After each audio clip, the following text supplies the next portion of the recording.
আজ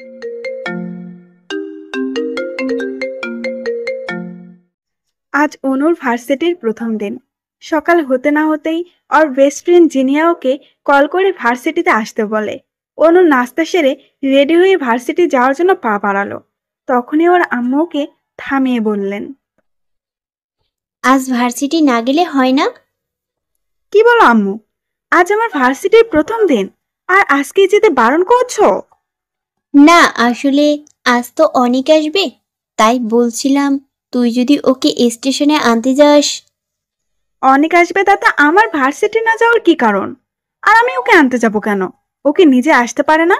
নাকি কিডন্যাপ হয়ে যাবে এই ভয়ে একা আসতে পারছে না? আজকাল শহরে যা হাল, যে কেউ তো যখন তখন কিডন্যাপ হয়ে যেতে পারে, তাই না?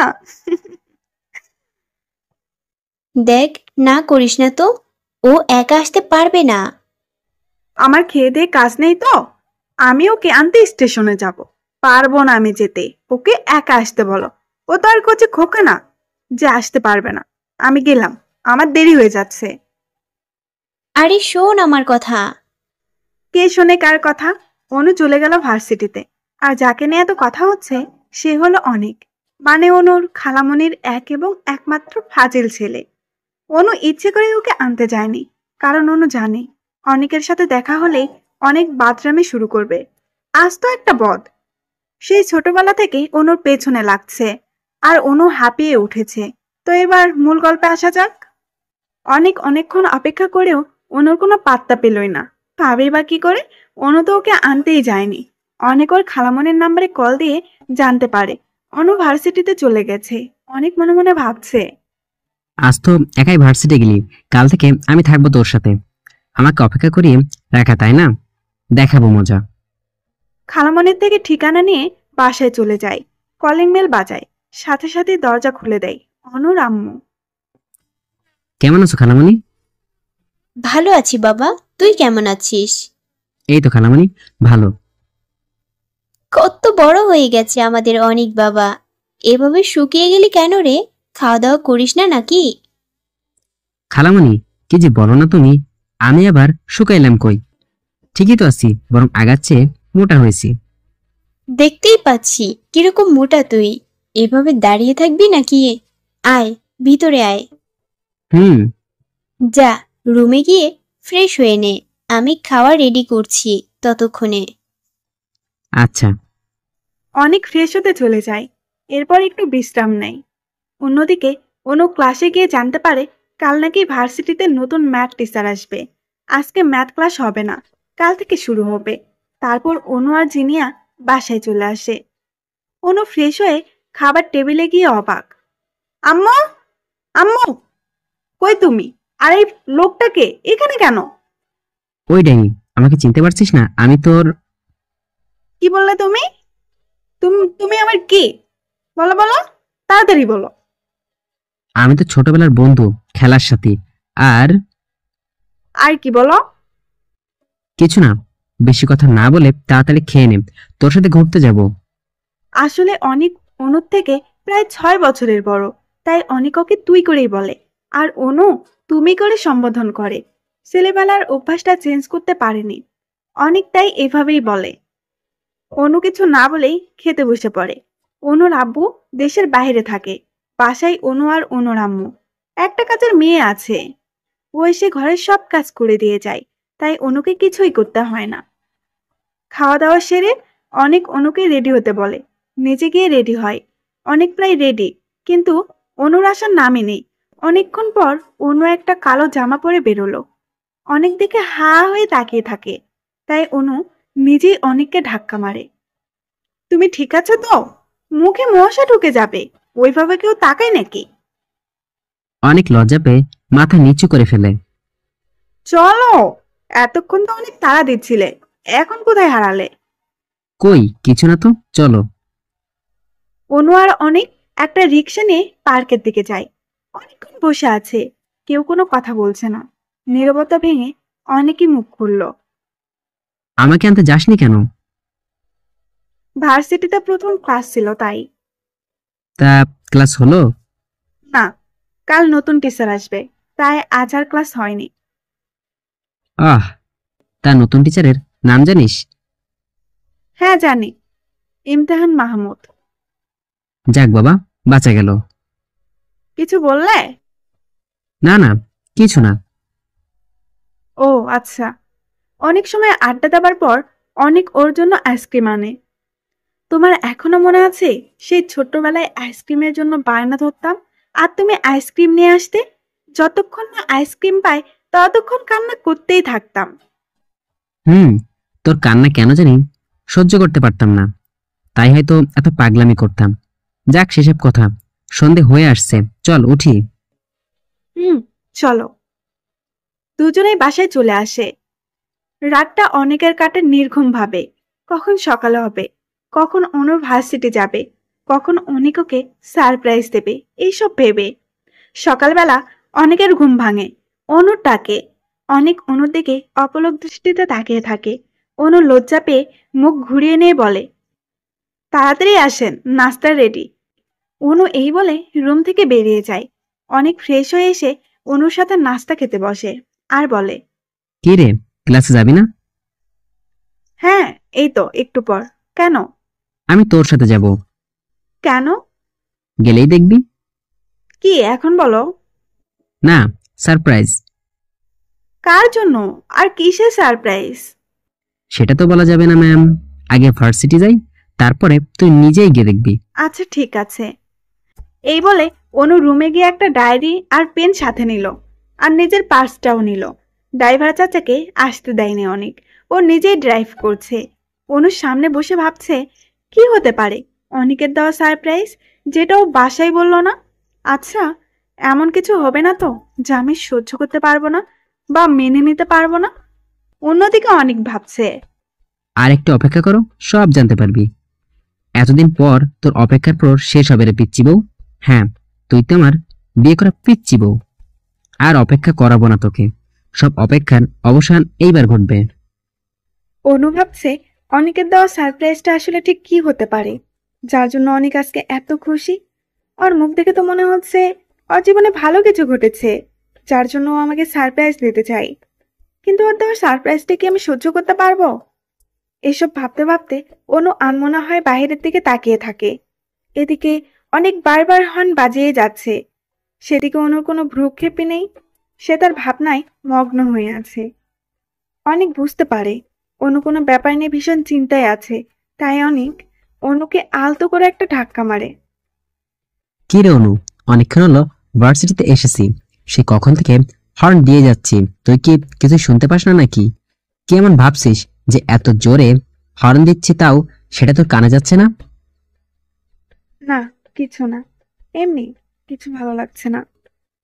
তো আমি কি গাড়িটা ব্যাক করে বাসায় নিয়ে যাব? তোর যখন ভালো লাগছে না থাক, আজের ক্লাস করার দরকার নেই। সেটা কিভাবে হয়? ভার্সিটিতে এসে ক্লাস না করে চলে যাব? একটু কষ্ট করে ক্লাসটা করেই যাই। ঠিক আছে আয়, হুম। একটু সাবধানে নামবি।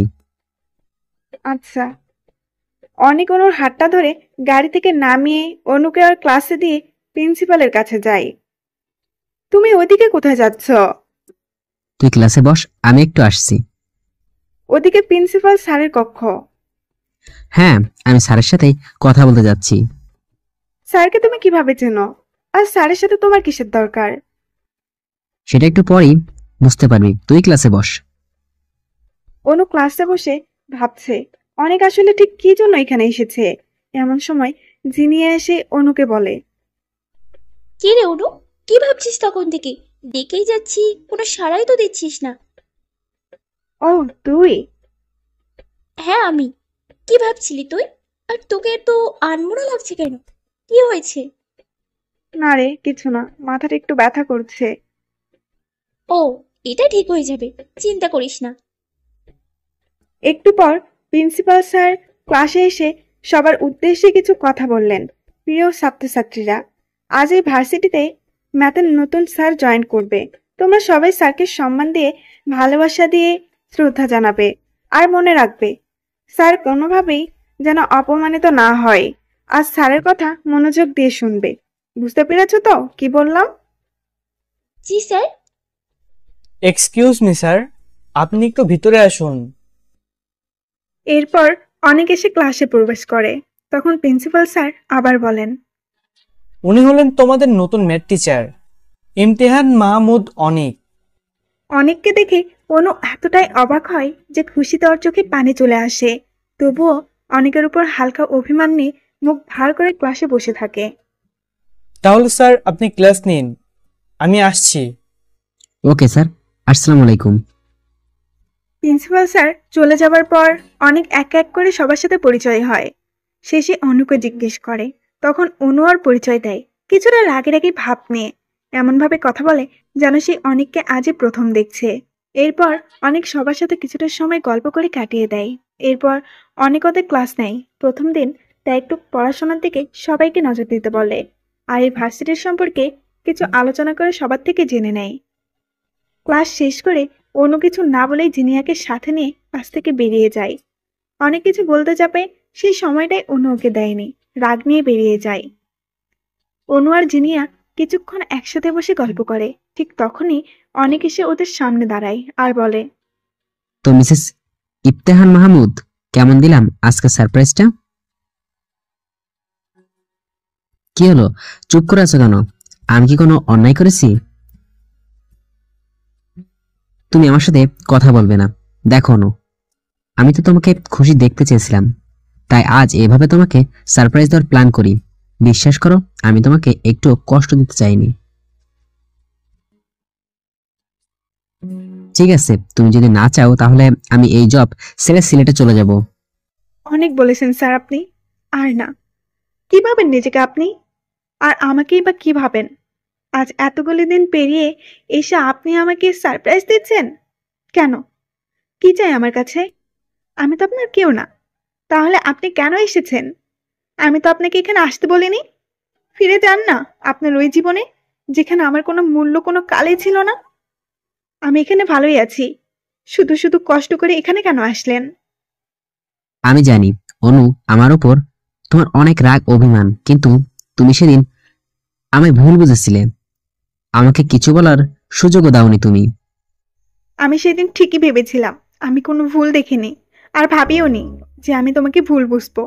ও সরি, আপনাকে ভুল বুঝবো। বাহ অনু বাহ, আজ আমি তোমার এতটা পর হয়ে গেলাম। আমি ভেবেছিলাম আজকে তোমাকে এই সারপ্রাইজটা দিয়ে তোমার সাথে কিছু সময় একা কাটাবো বলে, তোমার সেদিনের দেখা সেই ভুলটা ভাঙিয়ে দিব বলে, কিন্তু না, তুমি সেই সুযোগটাই তো আমাকে দিচ্ছ না। প্লিজ একবার আমার সাথে চলো, আমার তোমার সাথে অনেক কথা আছে। সরি, আমি কোথাও যাব না। আমাকে বাসে যেতে হবে। জিনিয়া এতক্ষণ নীরব শ্রোতার মতো ওদের কথা শুনেই যাচ্ছে, কিছুই বুঝতে পারছে না। অনু, কি তোর সাথে এনার কি সম্পর্ক? আর ইনি তোকে মিসেস ইমতেহান মাহমুদ বলে ডাকলেন কেন? কি রে, উত্তর দে, কথা বল আমার সাথে। আমি কিছু জিজ্ঞেস করছি তোকে। কেউ না, উনি আমার কেউ না। কোনো সম্পর্ক নেই ওনার সাথে, কোনো সম্পর্ক নেই। অনু জিনিয়াকে জোরে ধাক্কা দিয়ে দৌড়াতে দৌড়াতে রাস্তায় চলে। কোনো দিকে খেয়াল না থাকায় খুব জোরে একটা ধাক্কা খেয়ে রাস্তার পাশে পড়ে থাকে। ধাক্কা খাওয়ার সাথে সাথেই অনেক বলে জোরে চিৎকার দেয়, আর সাথে সাথে জ্ঞান হারায়। অনেক ওর গলার আওয়াজ শুনে খুব দ্রুত সেখানে গিয়ে দেখে অনুর সারা শরীর রক্তে মাখামাখি আর অচেতন অবস্থায় পড়ে আছে। অনেক ওকে কোলে তুলে গাড়িতে বসিয়ে দেয়, সাথে জিনিয়াও যায়। অনেক গাড়ি ড্রাইভ করছে আর বিড়বিড় করছে, তোমার কিছু হবে না অনু, কিছু হবে না। আমি তোমার কিছুই হতে দেব না, আমার প্রাণ থাকতেও না। জিনিয়ার কোলে মাথা রেখে আছে অনু, আর জিনিয়া বলছে, কেন এমন পাগলামো করলি অনু? কি এমন কষ্ট তোর, যার জন্য এইভাবে ছুটতে ছুটতে রাস্তা পার হচ্ছিলি? এমন কেউ করে? অনেক ওকে গাড়ি থেকে নামিয়ে কোলে নিয়ে হাসপাতালের ভেতরে প্রবেশ করে। ডাক্তারকে ডাক দেওয়ার পর ডাক্তার আসে। ডাক্তার, যে করেই হোক আপনি আমাকে বাঁচান, ওর কিছু হলে আমি বাঁচতে পারবো না। ও যে সবকিছু আমার হৃদস্পন্দন। প্লিজ ডাক্তার, ওকে বাঁচান। যত টাকার আগে আমি দেবো, তবুও আপনি ওকে বাঁচিয়ে তুলুন ডাক্তার। নার্স, এক্ষুনি ওটির ব্যবস্থা করুন। ইমিডিয়েট অপারেশন করতে হবে, না হলে পেশেন্টকে বাঁচানো মুশকিল হয়ে যাবে। গো ফাস্ট। ডাক্তার অনুকে অপারেশন থিয়েটারে নিয়ে যায় আর ওদেরকে বাইরে অপেক্ষা করতে বলে।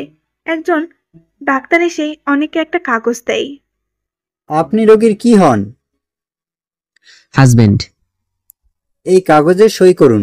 অপারেশন চলাকালীন সময়ে পেশেন্টের কিছু হলে এই হাসপাতাল বা ডাক্তার কেউই দায়ী থাকবে না। ঠিক আছে, দিন, আমি সই করছি। স্যার, আপনি শান্ত হন, ওর কিচ্ছু হবে না, ও ঠিক হয়ে যাবে। আল্লাহ ওকে এইভাবে আমাদের থেকে কেড়ে নিতে পারে না। ওর কিছু হলে আমি নিজেকে ক্ষমা করতে পারবো না। আমার উপর ওর অনেক অভিমান জমে আছে, আমি জানি। কিন্তু আমি এটাও জানি অনু আমাকে নিজের থেকেও বেশি ভালোবাসে। আমার একটা ভুলের সাজা ও আমাকে এইভাবে দিতে পারে না। ও কেন বুঝে না? ওকে ছাড়া আমি যে বড্ড অসহায়। আপনি কাঁদবেন না স্যার, ছেলেদের এইভাবে কান্না সাজে না। আপনাকে সুস্থ হতে হবে। স্যার, আমি আজও জানি না আপনার সাথে ওনার কি সম্পর্ক। ওনার মুখে কোনোদিনও আপনার কথা শুনিনি সেটা না, শুনেছি অনেকবার। তবে আপনাদের মাঝে কি সম্পর্ক জানতাম না। তবে আজ আমি বুঝতে পারলাম আপনারা স্বামী স্ত্রী। আর আমি এতক্ষণ এটা বুঝতে পেরেছি যে আপনি ওনাকে খুব ভালোবাসেন। আর সত্যিকারের ভালোবাসা কখনো হারায় না। স্যার, আপনি নিজেকে শক্ত রাখেন, দেখবেন উনি ঠিক সুস্থ হয়ে যাবে, এটা আমার বিশ্বাস। তাই যেন হয় জিনিয়া, আমি ওকে সত্যি অনেক ভালোবাসি। হঠাৎ অপারেশন থিয়েটারে কক্ষে আলো নিভে গেল আর ডাক্তার বাইরে বেরিয়ে এলো। ডাক্তারের মুখটা মলিন হয়ে আছে। অনেক বুঝতে পারলো যে অপারেশন শেষ। ও দৌড়ে ডাক্তারের কাছে যায়। ডাক্তার সাহেব, অনুর কি অবস্থা? ও ঠিক আছে তো? কিছু তো বলুন। ডাক্তার, কি হলো? আপনি চুপ করে আছেন কেন? অপারেশন সাকসেসফুল, তবে তবে কি ডাক্তার? প্লিজ চুপ করে থাকবেন না। দেখুন মিস্টার অনিক, উনি মাথায় খুব বেশি আঘাত পেয়েছেন, যার ফলে ওনার মাথায় বেশি চাপ লাগে। উনি সুস্থ হবেন, তবে মানসিকভাবে কিছুটা ডিপ্রেশনে ভুগবেন। কি বলছেন ডাক্তার এসব? ও কি পুরোপুরি ঠিক হতে পারবে না? হতে পারবেন, তবে অনেক সময় লাগবে। ওনাকে বেশি দুর্বল হতে দিবেন না। সব সময় খেয়াল রাখবেন যাতে উনি হাসি খুশি থাকেন। ওনাকে প্রচুর টাইম দিবেন আর একটু যত্ন নেবেন। ধীরে ধীরে উনি এই চাপটা কাটিয়ে উঠবেন, আমার বিশ্বাস। Thank you doctor, thank you so much. এখন ওনাকে কেবিনে শিফট করা হবে। 2 ঘন্টা পর জ্ঞান ফিরবে। আপনি চাইলে একটু পর ওনার সাথে দেখা করতে পারেন। ওকে। হ্যালো আন্টি, আপনি চিন্তা করবেন না, অপারেশন সাকসেসফুল হয়েছে। আর অনু এখন ঘুমোচ্ছে। আপনি চাইলে বিকেলে একবার আসবেন। আর অনেক স্যার তো আছেনই ওনার কাছে। আচ্ছা মা, আমি আসবো। আমার অনুর খেয়াল রেখো। আমি বরং তোমাদের জন্য হালকা নাস্তা নিয়ে আসছি। আন্টি, কিছু লাগবে না, আমরা বাইরে থেকে আনিয়ে নেব। চুপ, বেয়াদব মেয়ে, বড়দের কথা অমান্য করতে নেই। আচ্ছা আন্টি, আপনার ইচ্ছা। আমি যে আপনার কথা ফেলতে পারি না সেটা তো আপনি ভালোভাবেই জানেন। আন্টি, একটু কথা জানার ছিল। হ্যাঁ মা, বল। আন্টি, আপনি কি জানতেন যে ইমতেহান মাহমুদি অনেক স্যার আর উনি আজ আমাদের ভার্সিটিতে জয়েন করবেন? হ্যাঁ মা, জানতাম। আর ওই জন্যই তো অনুকে ওই ভার্সিটিতে অ্যাডমিশনের জন্য জোর করি। কিন্তু আন্টি, কেন? আমি এসে তোকে সবটা বলবো, তুই একটু অপেক্ষা কর। আচ্ছা আন্টি, রাখি তাহলে। আর আপনি সাবধানে আসবেন কিন্তু। হ্যাঁ মা, আসবো, তুই চিন্তা করিস না। আচ্ছা আন্টি, রাখছি। একটা কেবিনে অনুকে নিয়ে ঘুম পাড়িয়ে রাখা হয়। অনেক গিয়ে ওর মাথার কাছে একটা চেয়ার টেনে বসে। অনুর মাথায় হাত বুলাতে থাকে আর নিজে নিজে বলে ওঠে, আজ আমার জন্য তোর এই হাল। আমি তোর ক্ষতি করতে চাইনি অনু। আমি বুঝতে পারিনি আমার উপর রাগ করে তুই এমনভাবে রিয়াক্ট করবি। তুই খুব তাড়াতাড়ি সুস্থ হয়ে যা। তোর সাথে অনেক কথা আছে, অনেক কিছু বলার আছে তোকে। সবটা জেনে তুই আর আমার উপর রাগ করে থাকতে পারবি না। কিছুক্ষণ পর অনুর জ্ঞান ফিরে। অনু খুব জোরে চিৎকার দিয়ে ওঠে। অনেককে দেখে আরো বেশি রেগে যায়। অনুর চিৎকার শুনে জিনিয়া দৌড়ে কেবিনে ঢোকে। দেখে অনু অনেককে নানা রকম ভাবে অপমান করছে আর কথা শোনাচ্ছে। কথাগুলো ছিল এরকম, আপনি এখানে কেন? কি চান আমার কাছে? চলে যান এখান থেকে। আমার সাথে কোনো কাজ নেই আপনার। আমি আপনার কেউ না। চলে যান আপনি এখান থেকে। আমি আপনাকে সহ্য করতে পারছি না। আর আপনি আমার গায়ে হাত দিলেন কোন সাহসে, কোন অধিকারে? আপনি আমাকে স্পর্শ করেছেন। আপনার তো সাহস বেড়ে গেছে দেখছি। চলে যান এখান থেকে। আমি আপনার মুখও দেখতে চাই না আর। প্লিজ অনু, শান্ত হও। এইভাবে পাগলামি করো না, তুমি এখনো অসুস্থ। প্লিজ অনু, নিজের জন্য হলেও একটু শান্ত হও। আপনি কি যাবেন নাকি আমি? ওকে, তুমি যা চাও তাই হবে, কিন্তু সেটা তোমার সুস্থ হওয়ার পর। এই বলে অনেক বাইরে বের হয় আর জিনিয়া কেবিনে যায়।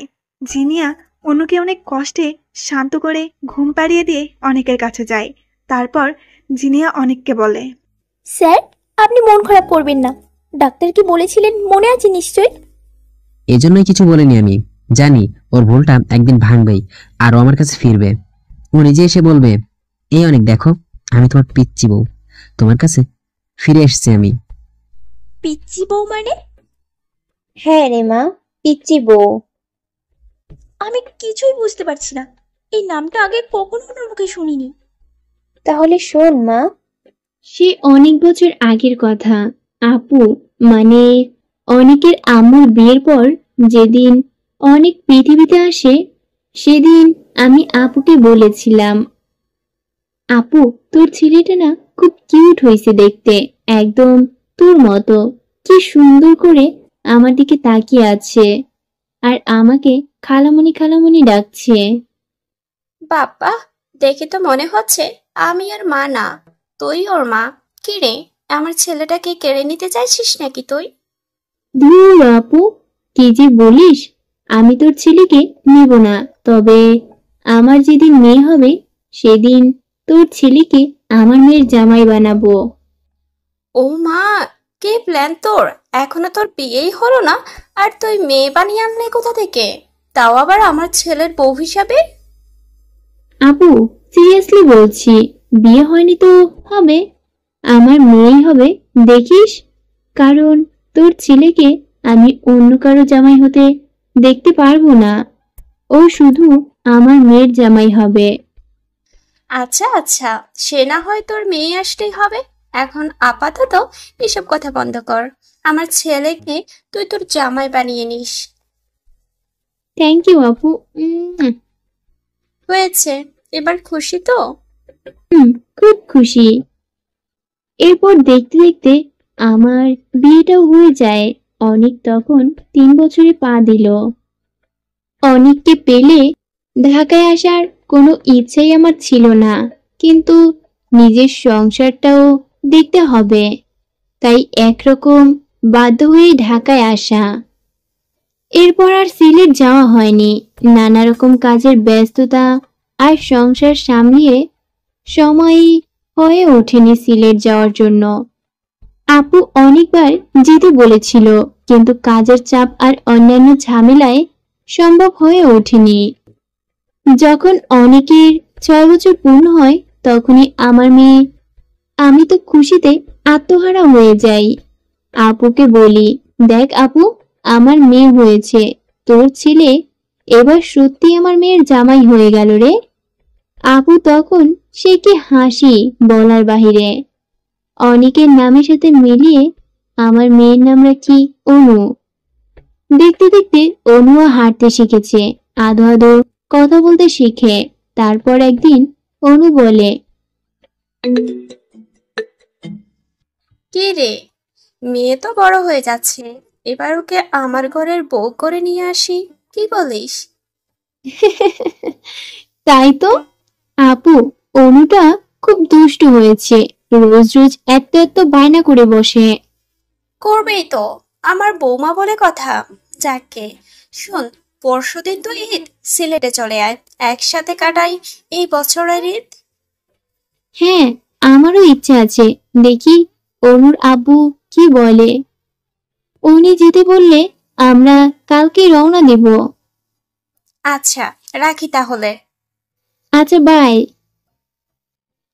পরের দিন সকালবেলা আমি অনু আর অনুর আব্বু সিলেট যাই, খুব আনন্দ করে ঈদটা সেলিব্রেট করি। একদিন আপু বলে, দেখ বোন, আমি তোর মেয়েকে সত্যি আমার ছেলের বউ করে নিতে চাই। আপু অনুর তো মাত্র 3 বছর, এখন কি করে বিয়ে হয়? ওরা বড় হোক, তারপর বিয়ের কথা ভাববো। আর ওরা যদি বড় হয়ে নিজেরা লাইফ পার্টনার খোঁজে, তখন কি হবে? ওদের কি এখন বিয়ে দেওয়া ঠিক হবে? কোনো উপায় নেই। আপু, আর 2-3 বছর যাক, পরে না হয় সময় থেকে কাজে এনে ওদের বিয়ে পড়িয়ে নেব। আপাতত এত অল্প বয়সী না। ঠিক আছে, 3 বছর সময় দিলাম, তখন কিন্তু কোনো কথা শুনবো না। আচ্ছা ঠিক আছে। এরপর কেটে যায় আরো 3 বছর। অনুকে স্কুলে ভর্তি করা হয়। আর অনেক 6 এর স্টুডেন্ট, বলতে গেলে অনেক কিছুটা বোঝে, কিন্তু অনু তো একেবারেই অবুঝ। অত কবুলের মানেই বোঝে না। তারপর একদিন কাজে এনে ওদেরকে কবুল পড়িয়ে বিয়ে দেওয়া হয়। আর এখন যে যার মতো করে চলবে। অনু সেদিনই হয়ে যায় অনিকের পিচ্চি বউ। আর এই বিয়ের সাক্ষী ছিলাম আমরা দুই পরিবার। ওদের বিয়ের পর আমরা আবার ঢাকা চলে আসি, অনুকে ভালোভাবে পড়াশোনা করতে দেই। অন্যদিকে অনিকও পড়াশোনা চালিয়ে যায়। দেখতে দেখতে কেটে যায় আরো 5 বছর। অনিক তখন এইচএসসি পাশ করলো।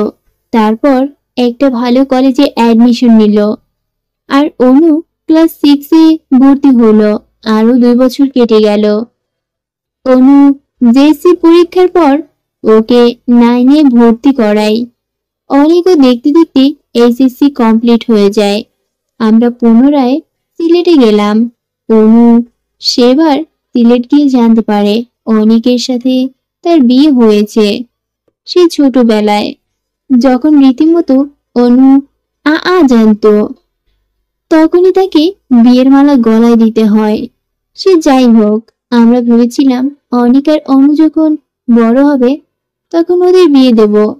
তারপর তারপর কি আন্টি, থেমে গেলেন কেন? এরপর অনিকের রেজাল্ট আসে। অনেক ভালো পয়েন্ট পেয়ে ভালো ভার্সিটিতে অ্যাডমিশন নেয়। নিজেটা নিজেই বুঝে নিতে শেখে। ওর এক ক্লাসমেট নিধি, মানে একটা মেয়ের সাথে অনেকের সম্পর্ক হয়ে যায়, মানে ভালোবাসা। অনু যেদিন জানতে পারে অনেক অন্য একটা মেয়েকে ভালোবাসে, সেদিন অনু নিজেকে সামলাতে পারে না। যদিও বয়স খুব কম, তবুও নিজের বরকে অন্য কেউ কেড়ে নেবে তা দেখে যে কোনো মেয়েরই হিংসে হবে। আর তাছাড়া অনু নিজেকে অনেকের পিচ্চি বউয়ের আসনে বসিয়ে রেখেছিল। মুহূর্তেই অনু কান্নায় ভেঙে পড়ে।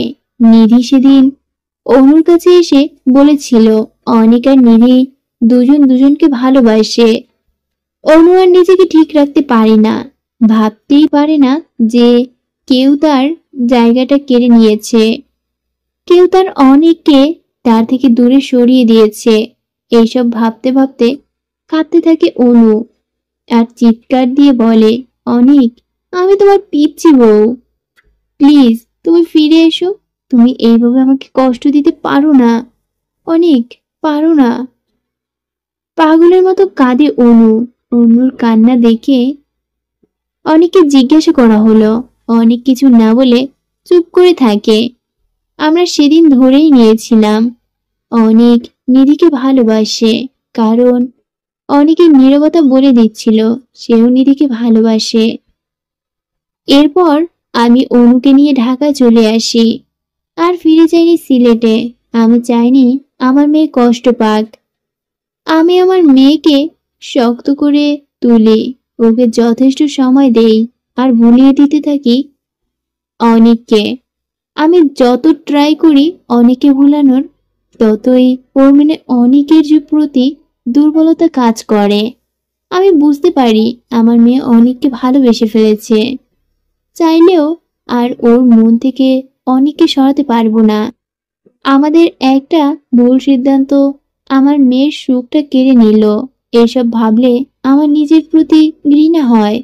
তারপর থেকে অনু নিজেকে সামলাতে চেষ্টা করে, পুরোটা পারেনি এখনো। মাঝে মাঝে মিনমিন করে বলে, অনিক, তুমি কি পারো না তোমার পিচ্চি বউটাকে ভালোবাসতে? কেন এমন করলে অনিক, কেন করলে?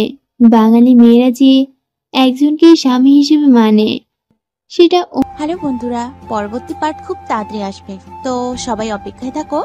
আর চ্যানেলটি যারা এখনো সাবস্ক্রাইব করনি তারা পরবর্তী পার্ট দেখার জন্য চ্যানেলটি সাবস্ক্রাইব করে রেখো। ধন্যবাদ সবাইকে, আমাদের সাথেই থেকো।